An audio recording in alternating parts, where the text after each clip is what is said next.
today's episode, we're going to feature AEW Dark Elevation for the first time at a different location, but also interesting things took place. Also, going to review three events that took place this past weekend from two different promotions, one from AAW based out of Chicago, and two from GCW. So, let's get started with another episode of the Deleted Wrestle Zone.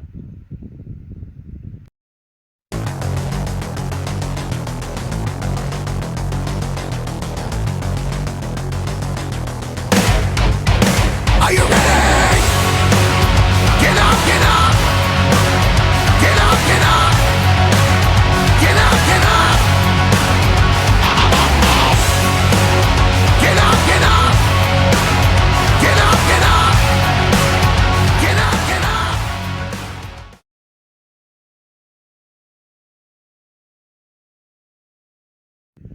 Welcome everybody to the Deleted Wrestle Zone. All things that is pro wrestling with AEW, NXT, New Japan Pro Wrestling, Impact Wrestling, the National Wrestling Alliance, various promotions, wrestlers, matches, and championships. I'm your host, Jay right here. So let's begin with the first match coming out of AEW Dark Elevation, Thunder Rosa versus Dream Girl Alley. Now I haven't seen this girl in AEW for a while, but I have seen her in other promotions. But you can guess right away with Thunder Rosa. She finished her off with that finisher move that she's been using. I don't know, something with the Peruvian chokehold, whatever they call it. She calls it, but it's always impressive to watch that happen. Next match we have Fuego del Sol taking on Matt Hardy, who decides to disrespect him, saying that no one cares about him and he thinks that he's going to beat Christian Cage this coming Wednesday. But the match was pretty alright. He almost had, of course, Matt Hardy in the Tornado DDT, but however, he also had to watch out for the goons outside, but he lost when Matt Hardy put him in the leech. Next up, we have Riho taking on Amber Nova. It was an okay match, like not the best, but of course she's making back weight her rankings. Facing Amber Nova, it was alright. They allowed her to win her match. As always, we love watching her do her thing all the time. Now we have a little video package that was sent by Dustin Rhodes and Lee Johnson. It was later revealed that Lee Johnson is now been booked to face against Jungle Boy, one of the most interesting matches ever, which is later on in the evening. Next up, we have Powerhouse Hobbs taking on Black Baron. You can guess right away that Powerhouse Hobbs won his match, but there was things that they never showed that they actually showed it in Dynamite, which involves Ricky Stark, but that's another conversation. But you can guess the Powerhouse Hobbs always wins his matches. Next up, we have Kylan King taking on the return of the magical girl, Yuka Sakazaki. Man, I miss seeing her in AEW, but I have been following her on Tokyo Yoshi Pro Wrestling.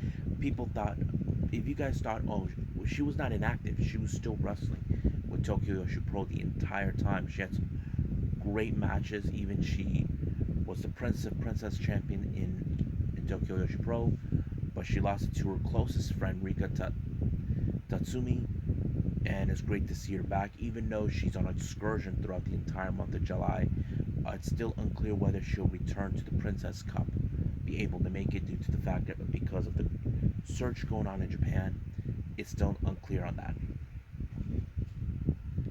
But, as always, we know in this type of match with Yuka Sakazaki and Kylan King, you can see that Kylan King can rely on her strength, but Yuka can rely on her speed. And of course, we know that this is a great way for people to see Yuka Sakazaki back. And of course, we will see her later on facing off at Fighter Fest against Penelope Ford. But I love it when she ends it with the magical splash, or whatever she calls that. Next up, we got an 8-man tag team match. We've got Gun Club and the Varsity Blondes taking on the Acclaim and Chaos Project. This match was amazing, I have to say. You could lose track who is in it, but however, in the end of the day, it become clear that the Varsity Blondes, that mostly from Brian Pillman, pulled off with the springboard lariat, winning the match. And as you guys may or may not aware, Varsity Blondes are officially with AEW. I don't know about Julie Hart, but I hope they do sign her because we really, I feel like with her being with the Varsity Blondes, it helps them better. However, in the post match, the Acclaim are now coming after the Varsity Blondes. The reason behind that is the Varsity Blondes are currently number 2 in the rankings. The Acclaim number 3. They feel that they're standing in their way to obtain what they believe belongs to them, the AEW tag team titles. They even called them out for a match, but they ran like cowards because they don't want to deal with them. Next up, we got Brian Cage taking on Alan Five Angels. It was a good match, don't get me wrong. I have to say, it just showed a bit of speed with Five, but no match with the power of Cage. Excuse me. But it was a good match, but Brian Cage was better. Next up, we see Jungle Boy and Luchasaurus talking about right now that he reached the milestone 50 wins so far, and that was one of his biggest accomplishments. So what's next for him? Well, we'll see what's gonna go, but he right now has to face off against Lee Johnson. Next up we have is Layla Hirsch taking on Kelsey Heather. It was okay, but Layla Hirsch, I have to say, she really is impressive. I hope we see her in much bigger matches. I don't know what's her rankings right now, but I can't wait to see how this is gonna go out for her. Next up, we got Scorpio Sky taking on Sean Dean. This match was pretty good. I think in this one they put Sean Dean a little bit over because right now he was signed with AEW a couple months back, but I have to say it did help him get more exposure. But we'll see where they're going to go. But however, it was Scorpio Sky that pulled off the victory. Next up, we have Mark Sterling Esquire and Jay Cargill giving their plans as always, and of course the little catchphrase, "I'm that bitch." Next up, we got Tay Conti taking on La Brava. Don't know who she is, but Red Velvet, I have to say, it's pretty great to see her now being a much bigger platform since she got signed. It's amazing. And of course, she ended the match with that kick that she normally does. I'm like, that always impresses me. Even for a girl her size, I don't know. I feel like I can see her competing in the high speed title at Stardom. I don't know if you guys can see that. I mean, she's quick and powerful. Next up, we got the match we've been waiting for, Lee Johnson taking on Jungle Boy. What an amazing match, I have to say. Jungle Boy did put him a little bit over, knowing that Lee Johnson needs to be more recognizable. But however, it was Jungle Boy that won the match, with the snare trap being in place. Then we see, what's his name?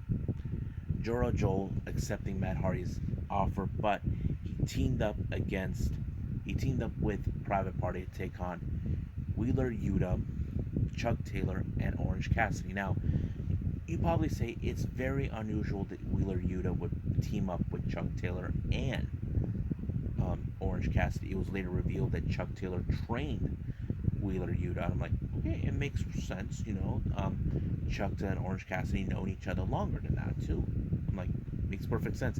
It wouldn't surprise me if they make him a best friend too, just like with Trent and Chris. But the match was great. I feel like they put much of the credit with Wheeler Yuta because of that submission move that he did with Joro Joel, and I think that was pretty good. And of course, he got what the people wanted. I have to say, I don't know if AEW are interested in Wheeler Yuta, but if I were them, pay attention to him. Next up, we got Julia Hart taking on Hikaru Shida. I'm not gonna lie to you. This is like, I feel like Julia doesn't have that much of experience, but I think she was put in a position where, okay, you have to face someone who is more advanced than you. And I don't know if that helped, but I know Hikaru Shida is trying to get back in the rankings, but I'm not sure what to think of it. But you can guess that it was Hikaru Shida that won the match. And then finally, we ended with Angelico taking on Darby Allin. The match was unbelievably good. And of course, Darby ended it with the coffin drop. But however, there was a fight between Sting, Darby against Private Party. Christian even shows up to deal with it. And then of course, here comes Paige and Sky, who has some unfinished business. And Sting and Darby ended the show as the closing show, and I think they did a pretty good job. So that'll be it right now, and let's move on with AAW.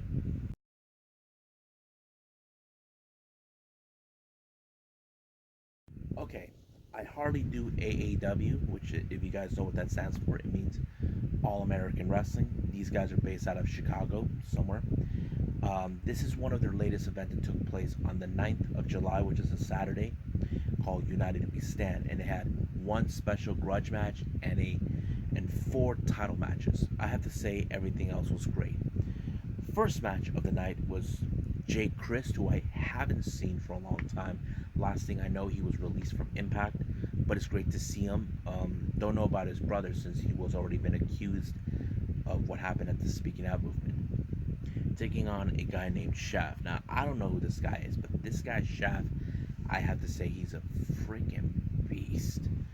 I was impressed. Now, to me, I would have voted for Jake Chris because I know him, but Shaft, I have to say, he really opened my eyes. Okay, this guy is really serious, and I should pay attention to that. So he won the match on this one. So I need to pay attention. If you guys do too, if that's the chase. Next up, we got Ace Perry taking on Laredo Kid. Unbelievable match, and of course, Ace Perry had his little lackey Xavier helping him out, but Laredo Kid took care of him, and that's how it ended. And of course, Laredo Kid picked up the victory with an amazing win, as always. I mean, everybody loves Laredo Kid. Next up is a special match. We have I Quit match between Sky Blue, who is a hometown girl of Chicago, taking on High End. The match was crazy. Even though these two knuckleheads, from what I'm hearing, they were not supposed to be able to, but they purchased tickets. They got in the way, but Sky took care of them. But however, I don't know what Hien was thinking. She said, I quit. She said, I'm not going to say those words, I quit. You just did. And that's how the match was over. So she should have been more careful, like saying, F you. But it didn't. So I thought it was too hilarious. Next thing we have is Eddie Kingston sending a video package. You probably say, whoa, whoa, whoa, whoa, whoa. Eddie Kingston, he's AEW, true. But AEW do allow many of the wrestlers to be involved in the independents. Don't ask me why. That's how it works. WWE, they don't do that.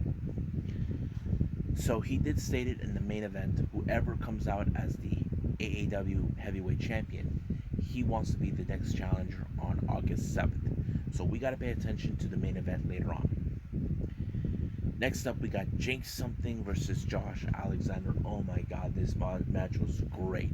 Two powerhouses. I mean, look, you don't see these type of matches always. I mean, Josh Alexander, he really is a very impressive wrestler. That's why they call him the walking weapon. But it was a great match, and I did not expect a whole lot because I was biased. But Josh Alexander pulled off the victory, making him the winner of the match. Excuse me. Next up we got is for the AAW. Excuse me. It's sleepy.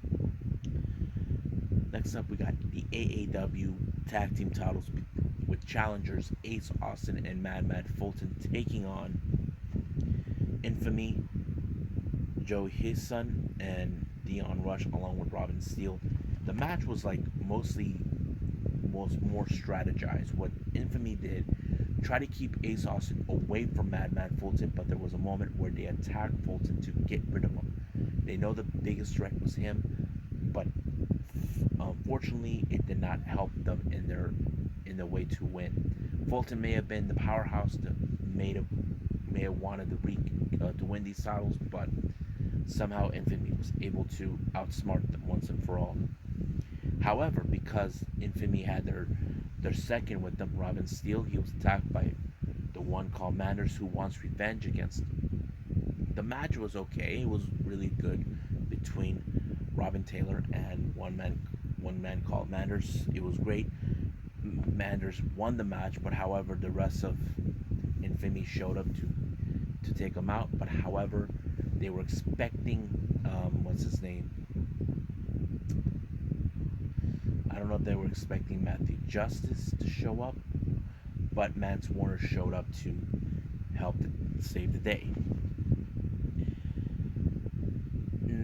Now the next one is for the AAW Heritage title between Hakeem Seymour, or we know him as Rohit Raju, taking on the young goat Myron Reed. I have to say, this match was unbelievably good because you see the young goat making a name for himself. Hakeem, who believes that he is the best heritage champion ever, but however, it was the young goat who prevailed to retain the heritage title. This is not the Heritage Cup, this is the Heritage title. Next up, we got the women's title, the AAW women's title between Allison Kay and Chris Statlander. Yes, boys and girls, Chris Statlander is in this. What a great match! But I noticed in this one that Allison Kay was using whatever necessary to be. She even used Statlander's injured knee to weaken it so she could win it, and she was able to pull off an armbar to make Chris Statlander tap out, allowing herself to become the brand new AAW Women's Champion. Now the main event is for the AAW Heavyweight Championship in a steel cage match between Fred Yeehaw taking on Mance Warner, who was the champion.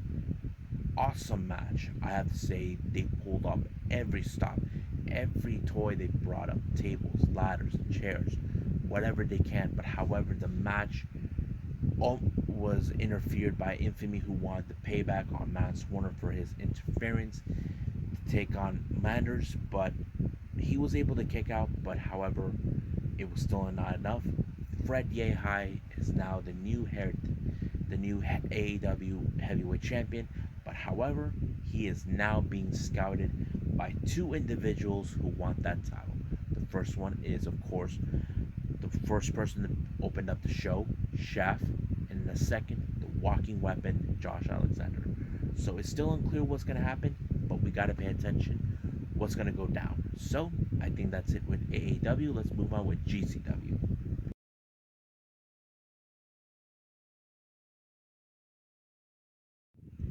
Okay, so we're now doing GCW versus Texas-based promotion known as Loko Wrestling. I have been following them for some time yet. I heard of this name. I think I follow them on both Facebook and Twitter. So this is more like their wrestlers versus GCW's wrestlers. Some great stuff they had in there. First match, we have Joey Janela taking on Dante Leon. Was a good match, even though everybody loves the bad boy Joey Janela, and you know he is one of the fan favorites in GCW, and you can guess from the moment I mention him, oh, it's over right away. But yeah, that's how it is. Next up, we have Mysterious Q taking on Matthew Justice. I have to say, Mysterious Q, I never heard of him, but Ali Catch did state that he came from Reality of Wrestling, which is Booker T's promotion. It's great to know more about this guy. He has a unique mask, and I like it. But however, Matthew Justice is the most dangerous individual in the GCW, and you can tell from the moment he wins the match. Next up, we have a six-way scramble match. We have Texas and Native Lowrider taking on Gringo Loco, Adamus, ASF, Golden Dragon, and Eris. This is one of those matches where anybody could win. It doesn't matter who. But I did not expect the outcome of the match because To me, I would have assumed here are the guys who I would have thought either Gringo Loco, Aries, or Aramis would have won. But the person that surprised me was Lowrider, and I can't believe that guy won. You probably say why I haven't. I haven't seen this guy for quite some time because he's good friends with Sammy Guevara, and they traveled together before in the Independents. But it's great that he won a match in this. But it was good. Next up, we have Brian Keith taking on AJ Gray. Oh my God, this match was classic. I mean, these guys put it all on the line. I have to say, I was impressed. I'm not familiarized with Brian Keith, but AJ Gray, I have to say, he pulled off every stop possible. But it did allow him to win his match in any way possible. Next up, we got Chris Carter taking on Jimmy Lloyd. Now, Chris Carter is nowhere near in any level with what the guys at GCW do, so he's facing a most dangerous guy, and that guy is Jimmy Lloyd. And you can guess right away in this match that Jimmy Lloyd would win this match one way or the other with his uniqueness as a deathmatch wrestler, or whatever you want to call it. But you can guess that he won that match. Next up, we have a three-way match. We have Sam Stackhouse, Aaron Sykes, Skies, and of course, Facade. Now, I never heard of Sam Stackhouse, but the guy is huge. Like, nothing compared like Ace Romero, but this guy can move. He can do flips, do a moonsault, but wow. Very impressive. He's a powerhouse, alright. And of course, I would not imagine with him because I am familiarized with Facade because I've seen him on Sammy Guevara's vlogs before, but Sam Stockhouse really was very interesting to watch, and he won his match. Next up, we have Jack Cartwheel taking on Ninja Mac. Awesome match. I like Jack Cartwheel. He really is impressive. He's a very athletic dude. But however, Ninja Mac is the fan favorite too. People love him. You can guess that he won his match as well. Next up, we got Effie taking on Gino Medina. This match was great. But however, this match was like, you don't know what to expect. Like, Gino Medina would have won himself. But however, Effie was the only one who took a page out of his playbook to win the match. He really took a fast one when he had his legs on top of the ropes. Ref didn't see it, so he won that match, and Gino Medina was not happy. And of course, the Texas fans are like, this is bullshit. So you can guess that, but I'm not sure what they're doing with Effie. Is he becoming heel or what? But that's the unanswered question. Now, finally, we got the GCW World Title between this female wrestler I never heard of named Sadika versus Nick Gage. This woman, Sadika, really stepped up the game to be in death matches. Nick Gage put whatever he had against her really great. But in the end, Nick Gage wins his match as always. I was like, wow, she really stepped up. I don't know if they ever thought about getting Rina Yamashita, who is also into this type of matches, but we'll see down the line. But right now, let's move forward to the second GCW event, You Only Die Once.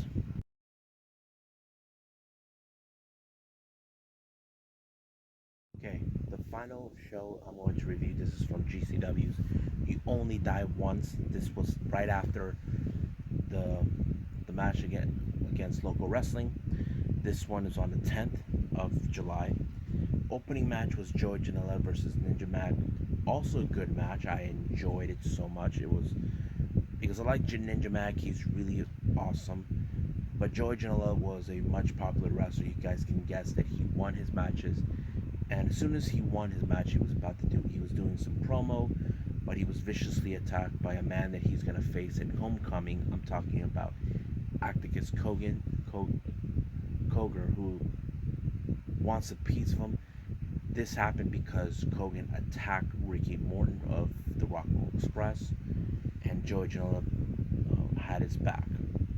But we'll see what happens when we get to the Homecoming. Next up, we got Tony Deadman versus Starboard Charlie. I have to say this one was good. I enjoyed every high flying maneuver, but however, Tony Deppen somehow was able to pull a fast one to win this match.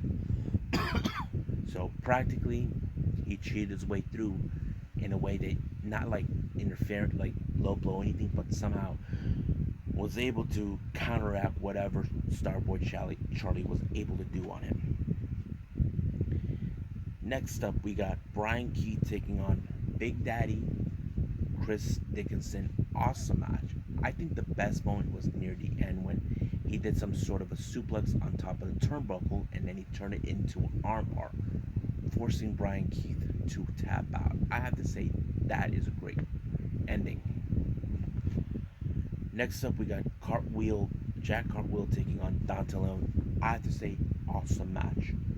I did enjoy the moment where Dante used Cartwheel as a soccer ball, but it was great. I enjoyed it, but to be honest with you, it was so nerve wracking. I couldn't tell who was gonna win until we got to the end, which is Dante Leon pulled off the victory. I'm like, wow, this is one of the amazing matches. I have to say, I like Jack Cartwheel. He's a great wrestler. I'm like impressed with what he does. Next up, we got Mance Warner taking on in a four-way. One called Manners, Matthew Justice, and AJ Gray. Now, here's the kicker: all three of the four are involved of second gear crew. I did not expect a whole lot because I thought it would be more like 3-on-1, but no, it was everyone for themselves. But I did not expect AJ Gray somehow surviving this four-way. I'm like, wow, great match as well. Next up, we got Jimmy Lloyd taking on Facade. Now, Facade did everything that he can to pull out every weapon he could find to take on Jimmy Lloyd, because Jimmy Lloyd, he is one of those guys that he's almost there to reach. He was reaching his level to become a best death match wrestler, but however, he was able to pull off the victory when he had stacks of chairs and put the Michinoku driver on Facade, winning the 1-2-3. So, wow. Next up, we got Schlock taking on Sadika. This was another great example because I never heard of Sadika, but she is one tough lady. I have to say, wow, great match. But somehow Schlock was able to pull a very interesting victory, but fans did not like it how the outcome was. I mean, it happens. I mean, it's not like it's someone's fault, but it's not. Then next up, we got Effie versus Ali Catch. Awesome match. I enjoyed it. And of course, Ali was saying Boosie was fine. So looks like it is. I have to say, every counter, every pinfall, every submission, it was great on this match. I say this is one of the best matches of the night.